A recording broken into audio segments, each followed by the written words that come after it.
Welcome back and welcome to another edition of Rabbi K's Cuts, visual blasts of wisdom on the Torah portion. This week's parsha is Beshalach, a very beautiful and rich collection of profound ideas and stories which have shaped our national destiny. One of those incredible events is the crossing of the Red Sea, the Yam Suf, the Sea of Reeds. And of course, we know that the Jews left Egypt and arrived 7 days later at the sea, and miraculously the sea split and the Jews were able to cross through. The Talmud tells us something very, very interesting. It says that the lowest of people, the maidservants, the lowest of members of Jewish society, experienced prophecy at the crossing of the Red Sea that surpassed even that of Yechezkel, Ezekiel, one of the greatest of the Jewish prophets that came later on in our history. It's an amazing thing that the lowest members of society, without any preparation, without any spiritual development of their own right, had come to this incredible sense of revelation and connection at the Red Sea. What's equally striking, though, is what happens afterwards, because we know that throughout the rest of the Parsha and Parshas beyond, the Jews begin complaining. They begin sinning even. They begin complaining and wishing they could return to Egypt, revisionistically remembering the lush vegetables and fruits that they were granted there. They begin serving the golden calf, which is an incredible thing to wrap our minds around after they cross the sea and then shortly thereafter receive the Torah directly from God at Sinai. And the question is, how are these things possible? How can it be that a nation in which even the lowest members experienced God so profoundly could still fall so precipitously?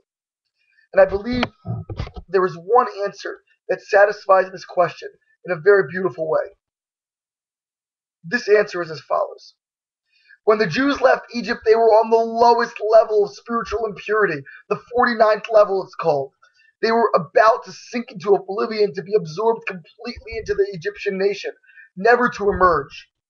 God came and, as an act of great charity and kindness, pulled them out from the depths of Egypt and brought them to this place of great connection. And yet, this was not something which the Jews had earned or achieved through their own effort. This was something that God did because He wanted the Jewish people as His nation, and He wanted us to experience the splitting of the sea and the receiving of the Torah. That these were seminal events in our Jewish history, and God knew that we needed His help to get there. And so, even the lowest of us experienced the most profound and sublime. However, the Torah tells us very quickly that these were artificially achieved, that these were not levels of spiritual connection that we had earned, and therefore that these were not levels that could last, that could endure. And so just as soon as the inspiration from these events waned, that quickly did the Jews return to their lower level. The Torah is teaching us something very profound here.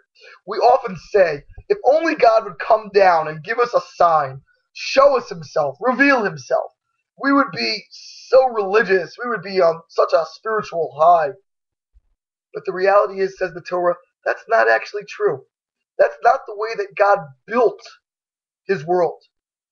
The way God constructed this world is that, yes, flashes of inspiration, flashes of revelation can have a very momentous impact.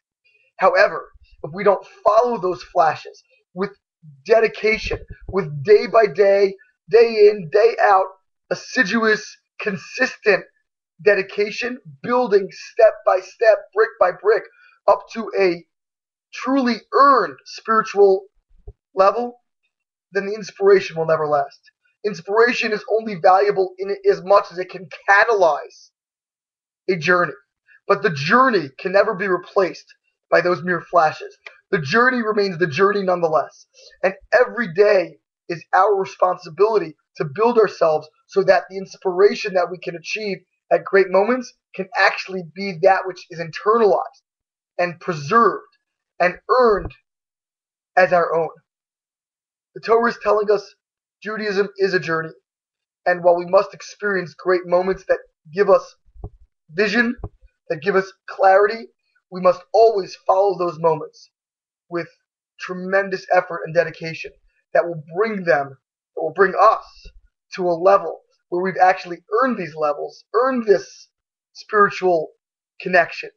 And ultimately, when we do that, then the level and the connection will last because it will be ours in this world, the next world, for all eternity.